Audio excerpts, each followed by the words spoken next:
So, we did the COVID show last week. And then guess what? Shit fucking got worse. Yeah. How bad has it gotten? In the last week, we are currently approaching 100 NBA players currently in health and safety protocols, the vast majority of them having caught the Omicron variant. Here's where I have to remind you to go to math school. There is only 450 active NBA players at any given time in the league. That's fucking a quarter of the league that's currently quarantining. Like right now, a quarter of the NBA is in health and safety protocols. And Adam Silver and the NBA are in full crisis mode now, of course. They're like, what do we do? Like, these guys can't even field full rosters like it's just the YMCA after a Saturday night, like, and you get there on Sunday morning and, like, it's just you and 3 people. That's currently where we're at. Like, as of the recording of this show, they've now canceled 7 games. Or postponed them, I guess. And although Adam Silver has made it clear that a pause to the season is not going to happen, even though he's keeping his eye on the NHL, which has paused the season. I don't know what that means. It means he is not sure what to do, like I said. And that's a lie. Like, I think he might have to put it on pause. Not sure. Because maybe, just maybe, he should have thought of that before he created an entire 82-game season and not said, okay, for first half, these are going to be scheduled, and then we'll evaluate after. No. That's what they did last year. 72 games. Half of the season was planned out in advance, and they said, we'll see where we're at. We'll make adjustments given that the entire Wizards roster has had COVID for 2 straight weeks. Like, we're going to need to backload some of these games, give them some, and then we'll figure out when the playoffs really start. We've got buffers in place. Concerts are going to have to wait. No, they said, unless something extraordinary happens, things are good.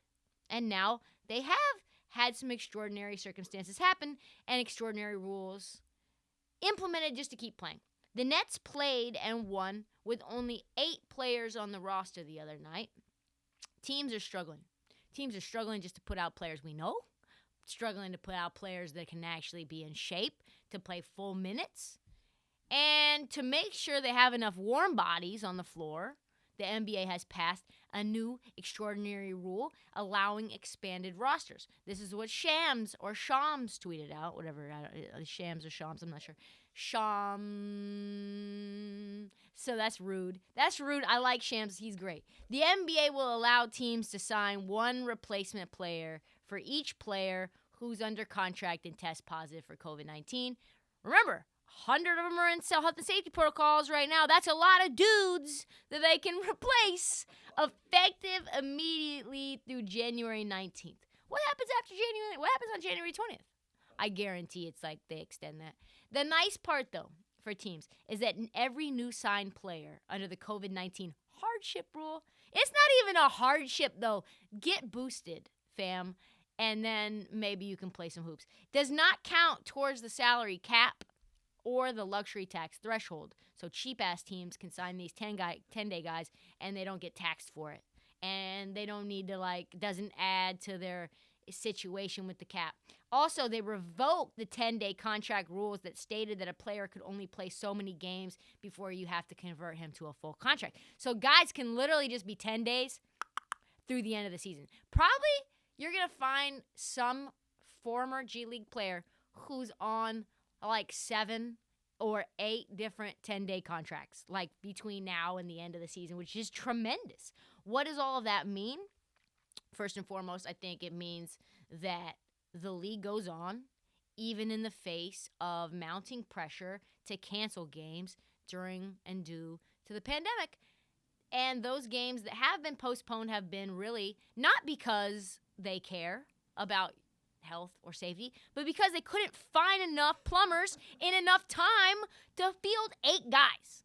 If Toronto had the ability to pull up their G League guys and bring them to the roster by tonight, they wouldn't have postponed the games. If it was just Kem Birch and Scotty Barnes and Greg Monroe and some guys from the Washington Go-Go's, and they could get up to Toronto in time and pass all the tests and blah, blah, blah, blah, blah, they'd be playing. They're not postponing them because there's just COVID is in the air. It's happy holidays.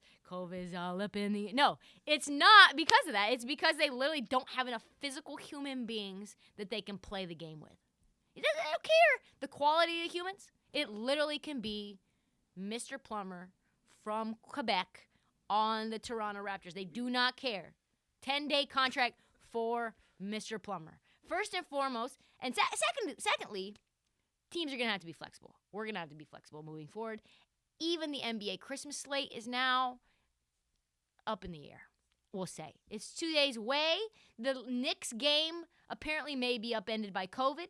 They're saying that, okay, we're going to give you 24 hours notice. At the very latest, you might hear whether you're playing or not by Christmas Eve in the evenings, in the eves. This is like now when Jason Kidd had his team run and practice on Christmas Eve and they didn't get to go home. Like, you were the random Memphis Grizzly team. You guys have the most complete roster of full NBA caliber guys. I know that you're not slated to play on the Christmas slate. Guess what? You are now. I know you had some thoughts and prayers out to you and your family. Happy holidays. Like, you're playing on Christmas Day. Like, we don't care. They do not give a fuck. Back-to-backs now, they're saying, are going to make up for the growing number of makeup dates that will fill the back end of the schedule, and we all hate this, especially gamblers. We don't even know who's going to play until game time. NBA is not even giving the right designations for the injuries, which we've talked about, and now the NBA is going to have to find teams that are not giving designations until all the way up until, because listen, also television rights contracts depend on marquee stars. So if it's like Steph Curry's got COVID or Steph Curry's got a sprained ankle and you don't even say until no Steph Curry at tip, it's like, all right, $50,000 fine for you.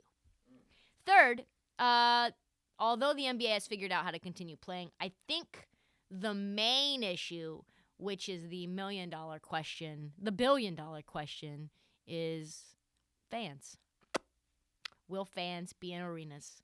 Will they be playing in front of fans or not? There's growing concern that having fans in the midst of the Omicron surge will have catastrophic effects. We talked about this last week, right? Okay, nobody's really doing the whole, like, this is a highly contagious virus thing. They're not really taking that into account. So you don't test a fully vaccinated player. He's walking around with COVID. He's asymptomatic. He's in a stadium with a fan. The fan's wearing a mask. The fan also is maybe vaccinated, maybe not. They go home to grandmama. Grandmama gets sick. Grandmama dies. Now you've got COVID tracing, and now you find out you've got a player who had COVID, who you didn't tell anyone had COVID because they don't announce that. Like, you're not testing him. Finds out he's got COVID. You got deaths. Now you've got disorder. Now you've got big-time legal issues, right? You can't have a roster full of guys who may have COVID and are asymptomatic playing in games with fans. Like, that they could be the most spreadable variant to date, and this could end up being in a crowd of 20,000 people, 15,000 people in there, like a super spreader event. Remember, where was it? Someplace in the South where they had an election, like a campaign event. And they had like a big rally, and it was like a super spreader event for COVID then. Like, what? Imagine one of those fans, like I said, going home and getting someone sick. Like, this is a fuel for a nightmare. One writer noted at The Nation, I don't even know this place, but that's it. That's the place. The NBA has decided that someone will be taking the court even if a team has to play a fifth-string guard pulled off the streets. It's not discussing limiting seating in arenas or retreating back to the bubble. It has decided that the television money and the gate receipts are worth not only a probable increased spread of the contagion across our population, but also the possible devaluing of the product. All of that to say, fuck you, fans, fuck your grandmother, and fuck this product that you think is keeping you distracted in the middle of a 2.5-year-long virus that's making you go out of your fucking mind.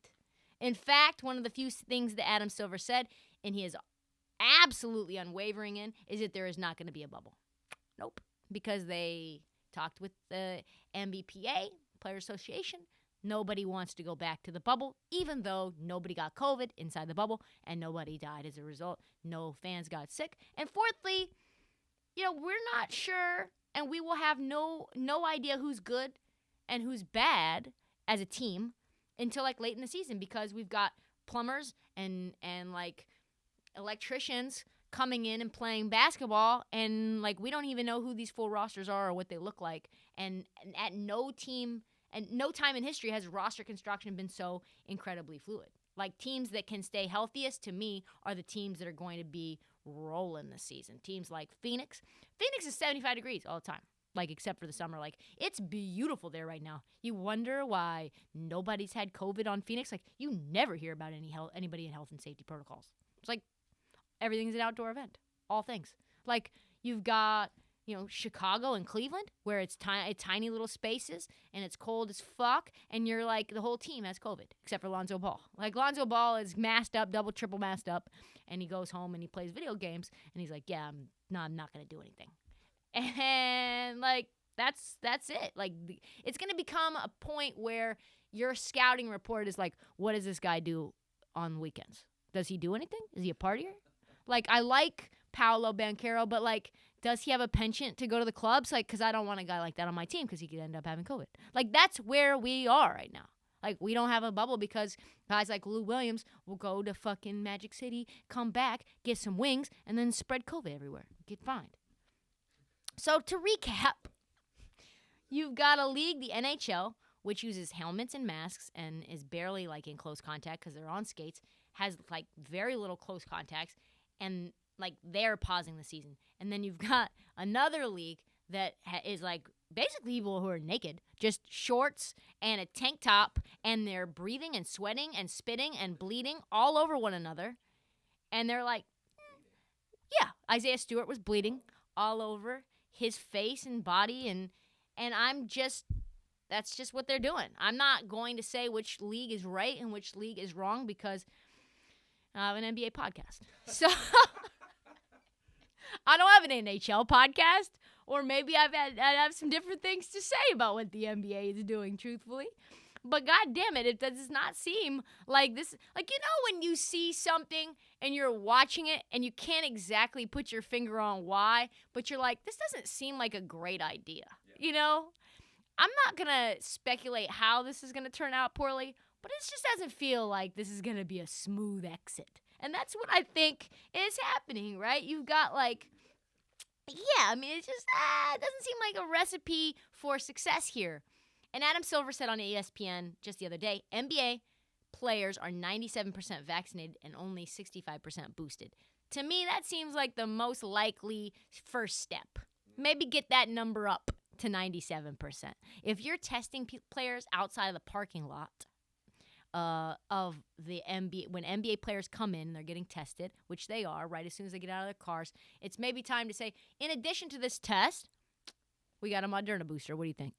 Hey, just like offer it to them. Hey, I know you're going into practice, but what do you think about a Moderna booster? What do you think about a J&J? Like, can I offer you this? And maybe you'll get some guys saying yes. That's the bare minimum. They have it everywhere, so why not do it? And then who's playing on Christmas? I have no idea. I don't know. It might be a team we don't even know the names yet. You had Austin Rivers on a live stream being like, I don't know how to scout for guys. I've never seen these human beings before, these guys that I'm playing against. I don't know what they do. I don't even know if he's left-handed or right-handed. Who is he? I don't know. I don't even know if he came from the G League, overseas. Who knows? We might have games. We do have games. Like, we might not recognize half these players. And why? The question is, why is the NBA doing it this way? Because fuck them. That's why. Like, that's basically what they're saying to us. We want our money. We want it now. We're ABC. We're ESPN. We're Disney. And Mickey Mouse is having a hard time making money these days. And Mickey Mouse needs something to go, oh boy, and the machine must continue to go. There's too many millions at stake. And in order to get those ESPN ads in front of you on Christmas Day, the show must go on.